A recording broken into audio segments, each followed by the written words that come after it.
this conscious reality can be part of your existence if you have direct feeling connection. Guru Bhakti. Swamiji said it. Paramashiva is real, and Paramashiva is real.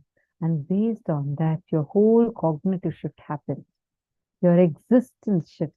And from that reality, you cognize, exist, act, manifest, gravitate, do everything.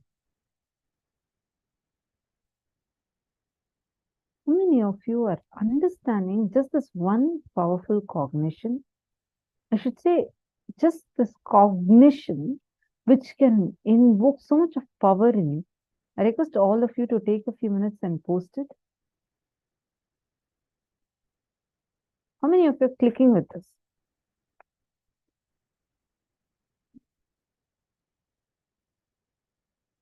When Swamiji is saying that just having that feeling connection is enough, you'll be able to manifest that as your very experience. How many of you have had such a experience in your life, like where, okay, Swamiji just said this, and then it really, the moment you just listen to it, and from that feeling connection that, yes, Swamiji said it, so from that, I am operating now. And you see, really, you're showered with so much of blessing just from that one cognition. I request all of you to type it and post it.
How many of you have had experiences like this, where Swamiji has told it, and the moment you say, because Swamiji said, I know Paramashiva is real, and from that, you shifted your cognition.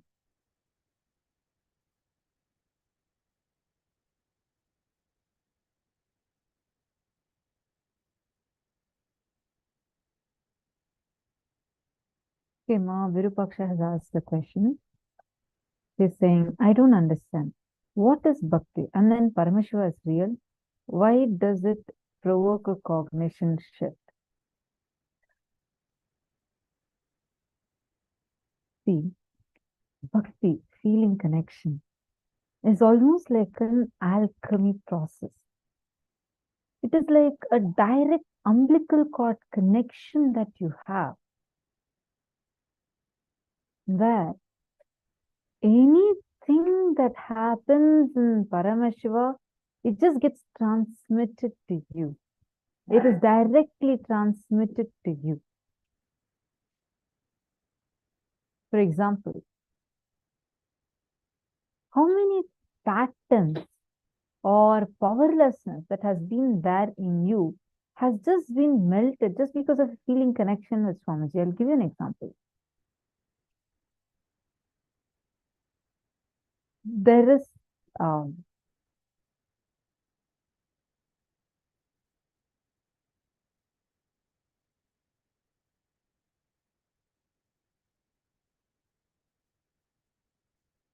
very nice, Ma Priyesha. I request all others also to please come on camera and sit down.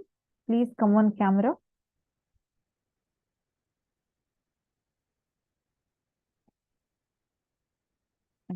Nityanandam.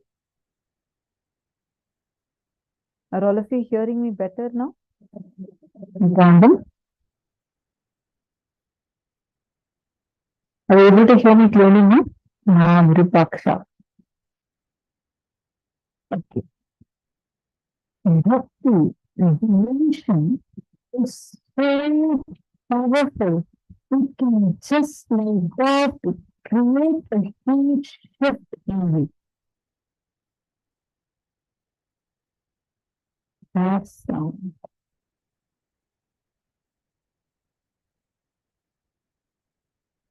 Nityanandam.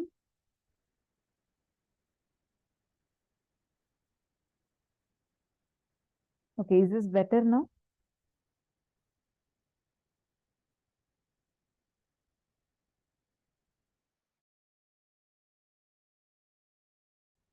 Understand,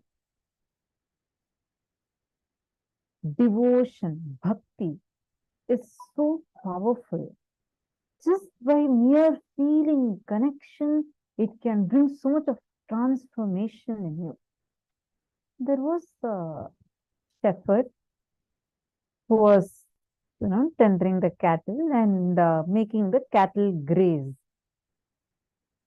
And he had one thing, a deep feeling connection with Raghavendra. Raghavendra was a great, Sri Raghavendra Acharya was a great enlightened master. So this poor shepherd, he had a very strong connection, a feeling connection. And exactly on that particular day, he sees, he does not know who Raghavendra is. He does not know how he looks like. But he has this deep feeling connection alone with him. He has heard about his stories. He had heard about, how he is. And he had just this one feeling connection with him. So, this man is tending the cattle. Understand one thing. Whenever you are in need, always your guru will come to protect you. So this person was tending the cattle, and all of a sudden he sees a old man walking by. This person is so radiating, divine, and but he sees that that person is very thirsty. Immediately, this shepherd will take water and take some goat milk and rush to him, and he will feed him. And he'll offer that milk and water to him. And that person will just bless him, saying, you will be very knowledgeable. You will become a great, intelligent being. And he'll just give blessings and go.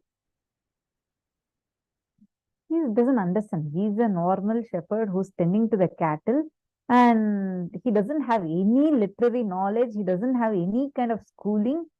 He's wondering, why is the sadhu blessing me like this and going? All right. And he continues to tend the cattle.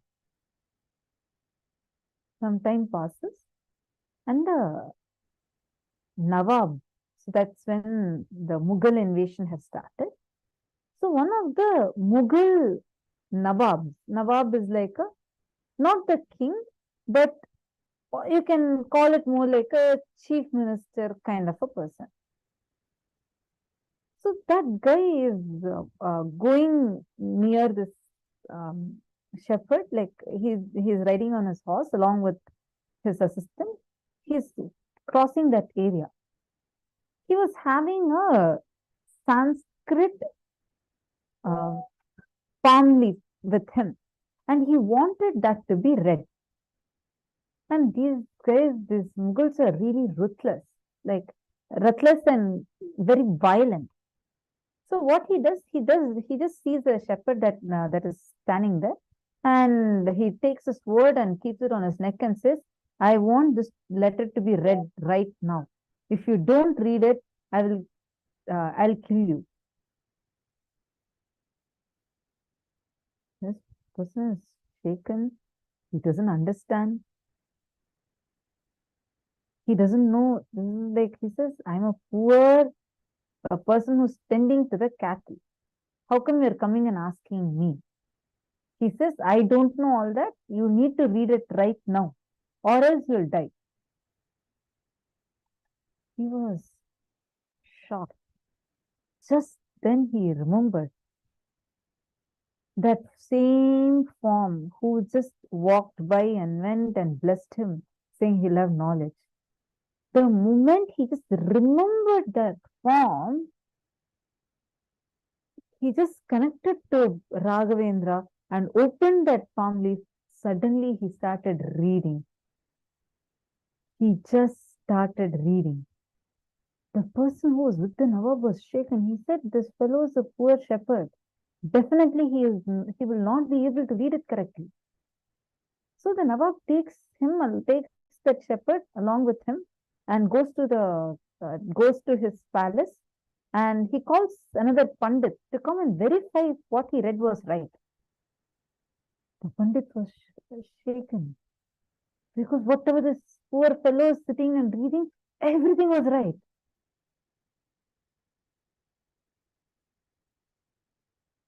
Then nobody is able to understand.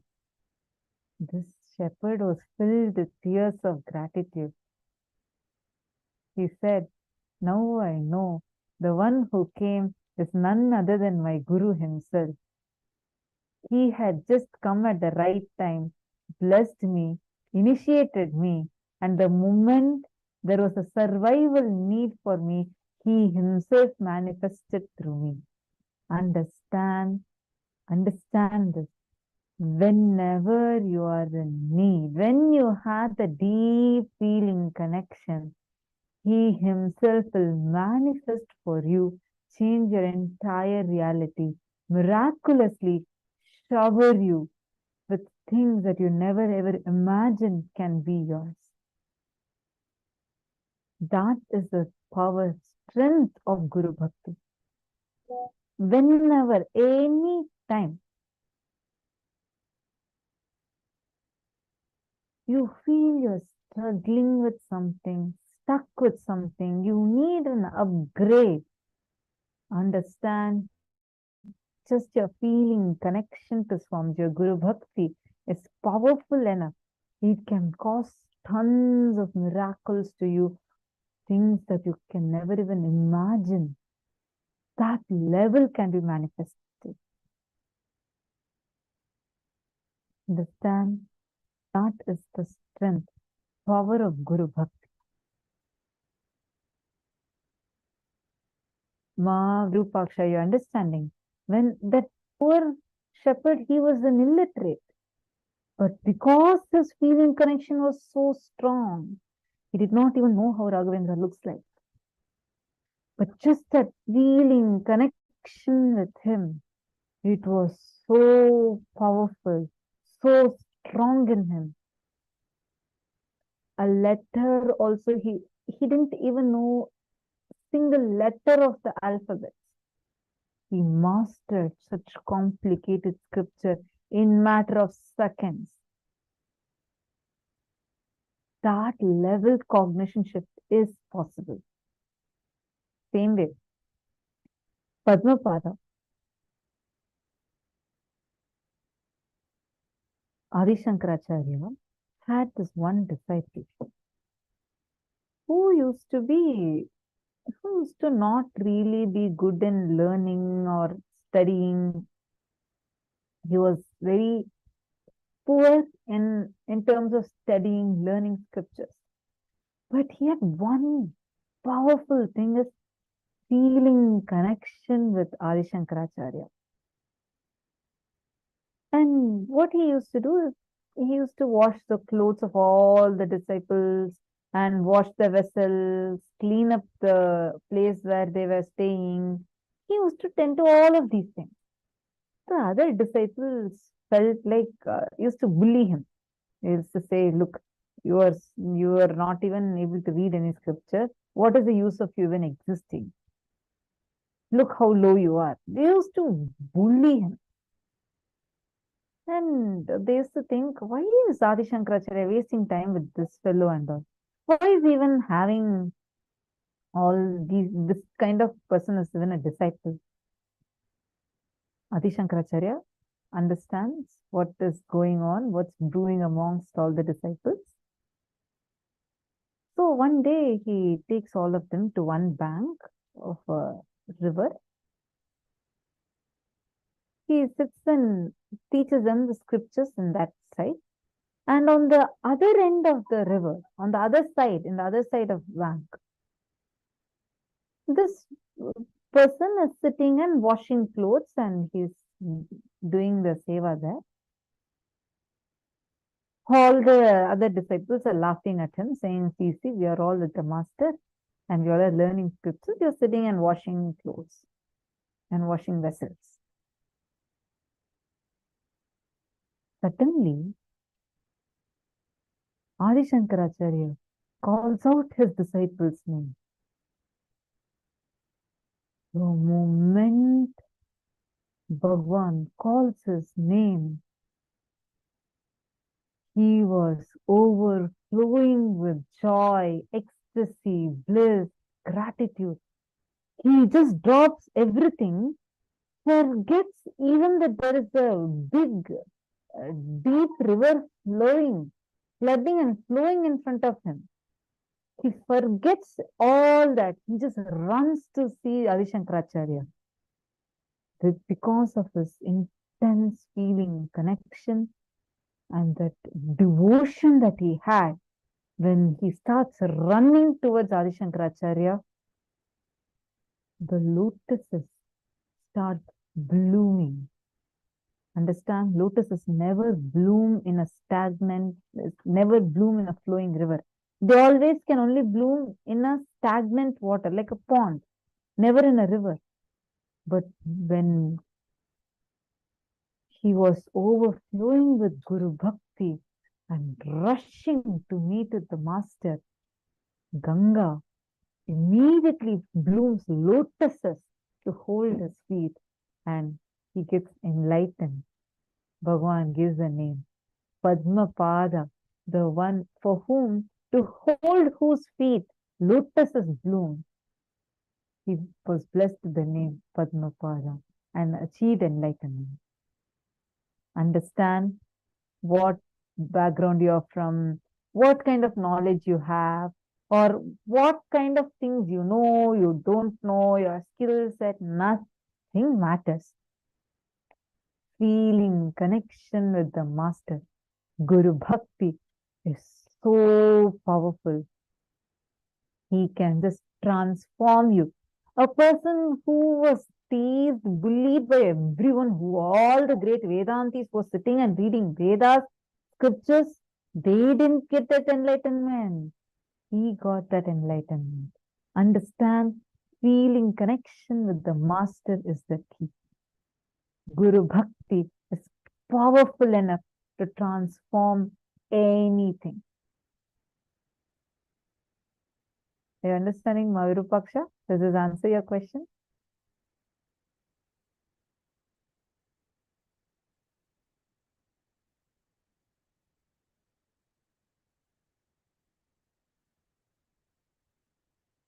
I request all of you, take a few minutes, and I request every one of you to contemplate on this one thing and post what exactly you have understood. Just contemplate on this one thing. Guru Bhakti. What did you understand? And just look even in your life. How many times, whenever you use Guru Bhakti as your power, how you just manifested some really amazing miracles in your life. Take a few minutes and post it, share it with us.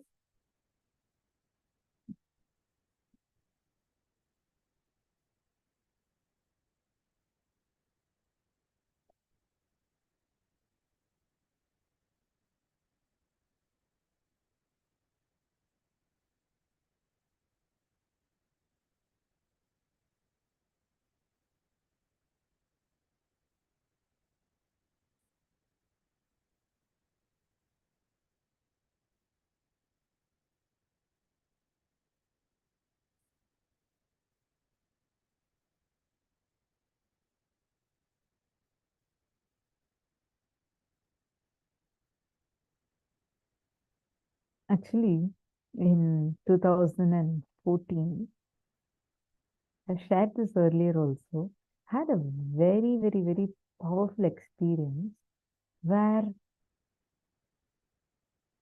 just connecting with Swamiji and taking the decision because Swamiji has told this will happen. I had a huge breakthrough, which was in 2014, we had this Cambodia. I shared this many times, but still, like, see, it's been almost what? Almost 10 years. Till now, I feel like that's happening to me right now. It's so powerful. And in 2014, Swamiji had announced program in Cambodia. And in Cambodia, the Shivoham program, I was in Gurukul at that time, and I was like, all right, like so many programs keep happening. I did not really have any intention to go and attend the program or anything like that. And at that time, we also, like in the Purashram house, I had a lot of, we had loan, about 60,000, 60 lakh loan, I think. A huge amount of loan was there. So, like, it was practically impossible for me. I didn't have a passport. I didn't have anything. Just 1 week before the program starting, I get this intention so strongly in me that I have to attend the program. It was like just a week before. And this is like Christmas time, right? Like usually it was a December program. So it's like Christmas time, and all the tickets are usually fully booked, especially for a country like Cambodia. It's like where you go for vacation and all. So I was like, I couldn't even understand why I'm getting such a strong, it was like a strong desire to go and be there. That day in Satsang, Swamiji said, anyone who just has intention, that is enough. I will manifest the money, time, everything I'll manifest. If you just have intention, and there used to be a form called as intention form. Swamiji said that you just fill that intention form, just have intention, that is enough. Just clicked with me. And first thing, I tried talking and trying to get permission. No one agreed. They all were like, no, you can't attend. Have you gone crazy or what? How you will go and attend a program? You have so much of loan in the house. how you'll go and attend a program now? Why you want to go for an international tour now? I couldn't convince them first. I held my mala. That time there was no Mahavakya. But so I had this thing of like, I'll hold mala and pray to Swamiji. I'll always feel Swamiji will just listen and make it happen. So I was like holding my mala and prayed to Swamiji, saying, Swamiji, I really want to be there. You only have to somehow manifest it for me. And I called again, and within 10 minutes, then she agreed. She said, I'll say, okay, you have the intention, but I don't have money, I don't have anything to make sure that you're going or anything like that. That time I told, you just get whatever money is there in the house. She said, totally about 1.5 lakhs only I have. I said, whatever you have is okay.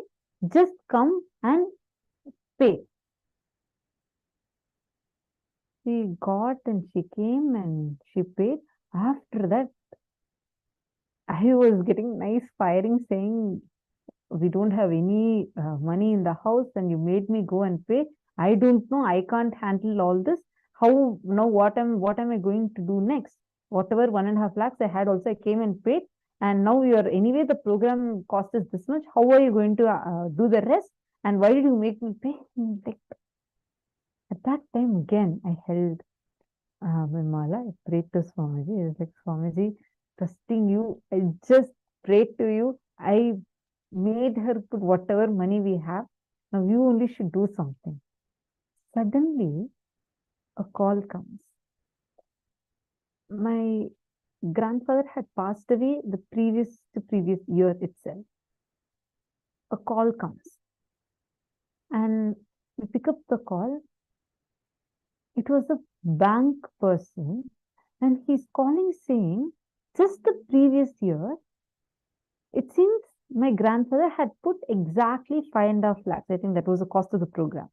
Exactly 5.5 lakhs in my name and under that account. And they were trying to reach me. And now they found and they reached me. Which bank person is going to call you and say, hey, look, your bank money is there? And then I was like, God, this is a sure miracle. Swamiji has made it happen. But then she's like, no, I want to use this to repay my loans. I'm not going to give you. I already paid whatever 1.5 lakhs I have. I'm not going to give you. I'm like, God, no, Swamiji, you should only do something again. Again, I pray to Swamiji. I hold my mala. Again, I pray to Swamiji. And in a few minutes, one more call comes. Some lakhs that was supposed to be released from 3 different companies that was not at all like we weren't getting for some few years. All of a sudden, at that time, all the 3 of them released that money. So all the loans got cleared and I got money now to go to Cambodia. Okay, I got money. Next, I don't have passport. I was like, what to do? Swamiji, you told I just need to have intention. It was like a strong thing for me. Swamiji said, I have intention, that's enough. The rest, Swamiji has to do it. So then we go to the passport office. There's 4 days left for the program to start. We go to the passport office and I finish all the procedure, everything. And in India, if you had to go and get at that time, it used to take at least a month. So they said, it will take minimum a month to process your passport. You can't get it anytime sooner. I was like, no, I need it. I was trying to ask them, should I pay some extra money? Will I get it? They started saying, no. It is 1 month. 1 month is the procedure. You can't change the procedure.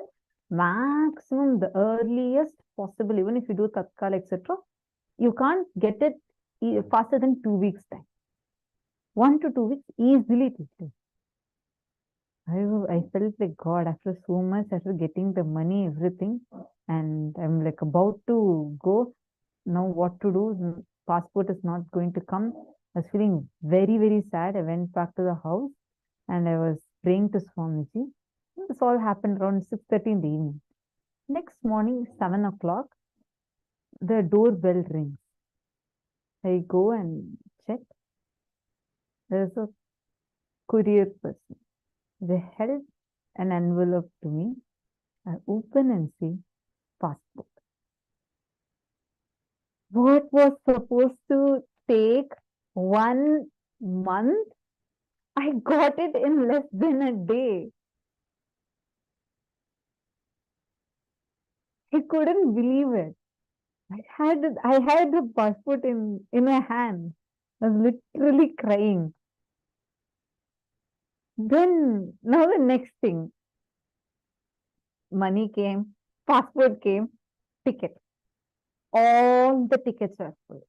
Everywhere we couldn't get tickets. 2 days got spent, wasted in that. No way was working out. Tomorrow program is starting. I'm still staying in Bangalore. Tomorrow it is starting in Cambodia. This was my situation. Again, my 911 is Swamiji. Go hold the mala, pray to Swamiji. Swamiji, you said only I need to have intention. Please somehow make it happen. I need the ticket. Then I asked the person who was booking the ticket, I asked, tell me exactly which airlines you're looking at. I think it was Singapore Airlines or something. So he told me that it's Singapore Airlines. I just prayed to Swamiji. I said, I prayed for a few minutes and I said, okay, now refresh. When they refreshed, exactly 2 tickets. The 2 tickets I needed, 2 tickets came. And miraculously, I went to Cambodia, had a powerful breakthrough experiences, amazing breakthroughs, and I understood in every level, even to the smallest thing, actually multiple things happen. I'm just giving you a few of those experiences because we had like a lot of things going on where like multiple things happened. But the experience that Swamiji gave was just so amazing. I understood the moment you just connect and you just ask, Swamiji will make it happen for you.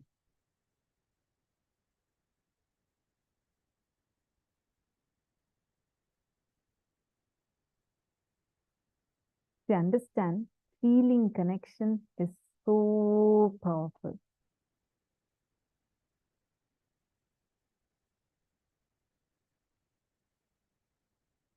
So now let us all enter into the power manifestation. This time we all are going to be entering now into the power manifestation session.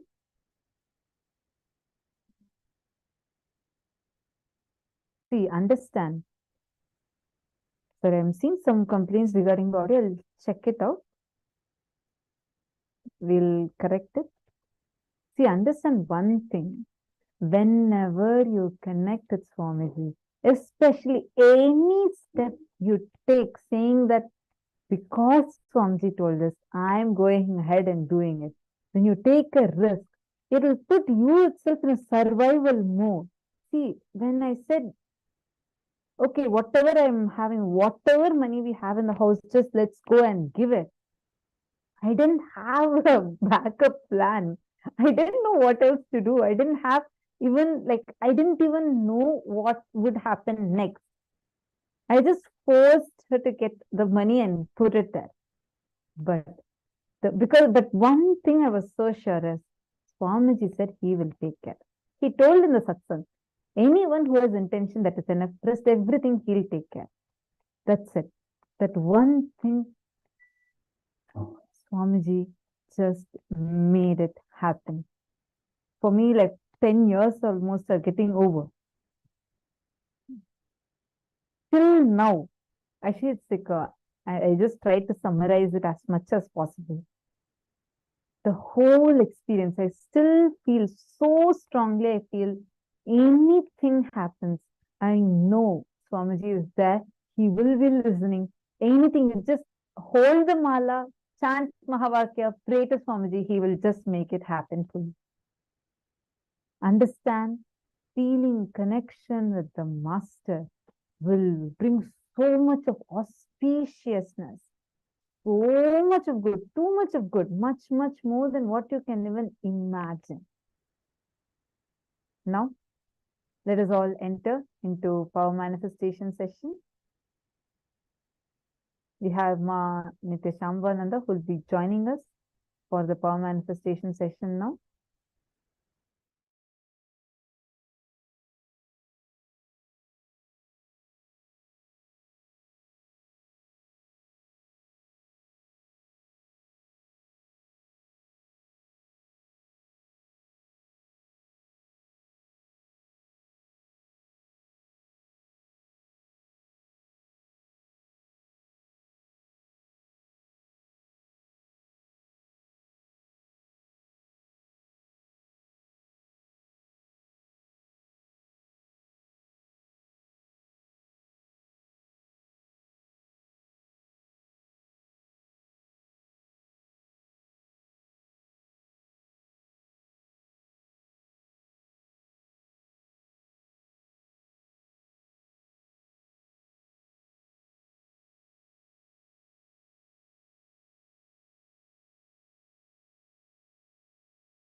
Let's now enter into the power manifestation session.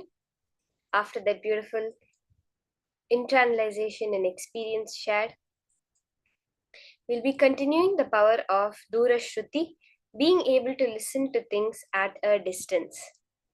So in this round, I request all the participants to partner up. You can pair up with someone and they will be playing an audio for you.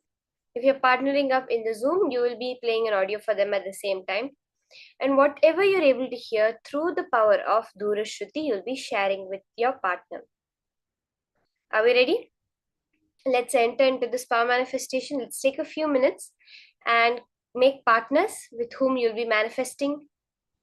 Just connecting to Swamiji in that space of bhakti. Knowing that he is there and he'll be the one who will manifest it for you. Drop any idea of a separate identity and let him manifest.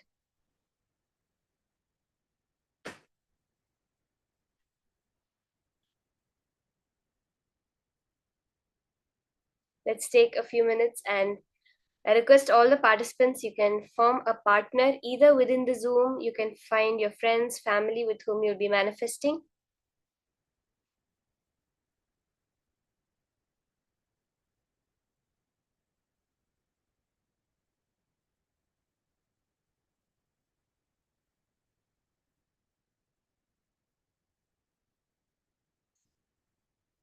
Okay, now that you've formed your partners, request your partner to play a certain music. You're going to be listening. It can be a music, it can be a sound, it can be something that they're just tapping against something.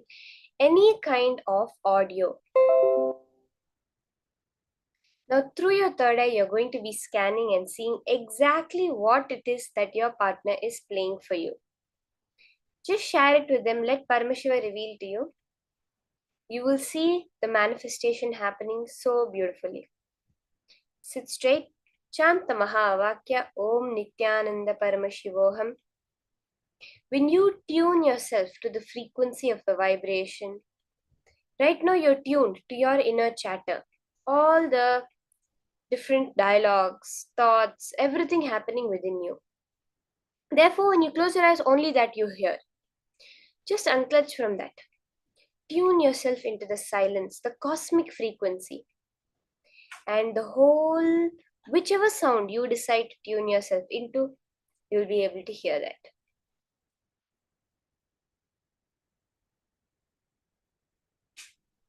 Let's start the power manifestation. Chant the Mahavakya. Tune yourself to that cosmic vibration and listen to the music that's happening at a distance.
And Suprabhatam, wake up call, wake up song for Paramashiva. For Paramashiva to manifest. With this one spiritual powerful cognition, chant this Mahavagya. Om Nithyananda Paramashivoham. Om Nithyananda. Please connect to your partner. Listen to whatever audio they are playing. Sit straight and just connect to Swamiji, unclutch, and let him flow through you. Paramashivoham. Om Nithyananda Paramashivoham. Om Nithyananda Paramashivoham. Om Nithyananda Paramashivoham. Om Nithyananda Paramashivoham. Om Nithyananda Paramashivoham. Om Nithyananda Paramashivoham. Om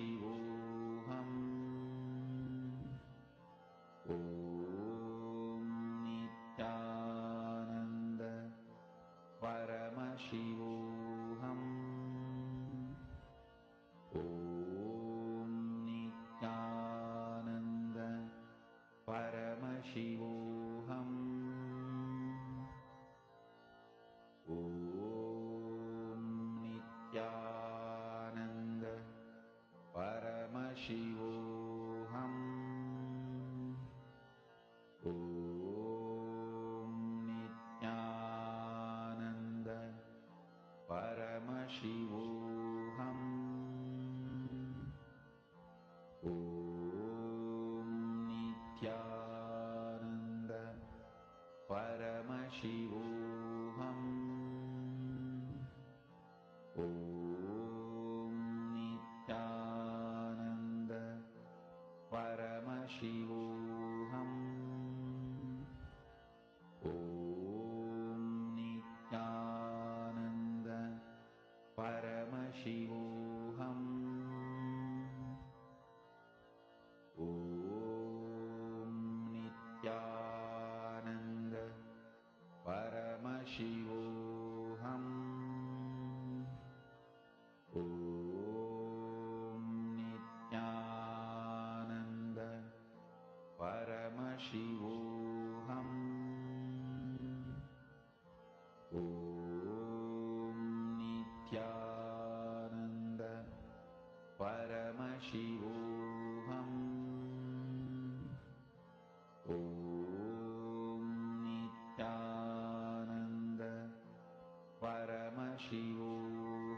Paramashivoham. Om Nithyananda Paramashivoham. Om Nithyananda Paramashivoham. Om Nithyananda Paramashivoham. Om Nithyananda Paramashivoham. Om Nithyananda Paramashivoham. Om Nithyananda Paramashivoham. Om Nithyananda Paramashivoham. Om Nithyananda Paramashivoham. Om Nithyananda Paramashivoham. Om Nithyananda Paramashivoham. Om Nithyananda Paramashivoham. Om Nithyananda Paramashivoham. Om Nithyananda Paramashivoham. Om Nithyananda Paramashivoham. Om Nithyananda Paramashivoham.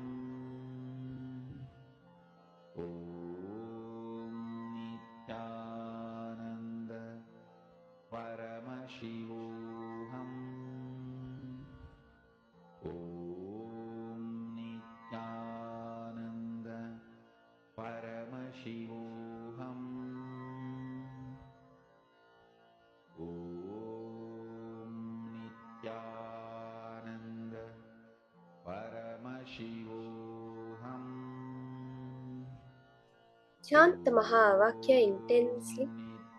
Let your whole being vibrate with that. See, that is what is going to tune you into the frequency. It's the Mahavakya, the password, that's going to clear out the inner chatter's dial and dial you into the cosmic frequency, through which you can access any sound that you want. Connect to Swamiji intensely. Remember him in your third eye, the beautiful darshans that he has been giving us. Cherish that space of intense Guru Bhakti, oneness with the Guru. Om Nithyananda Paramashivoham. Om Nithyananda Paramashivoham. Om Nithyananda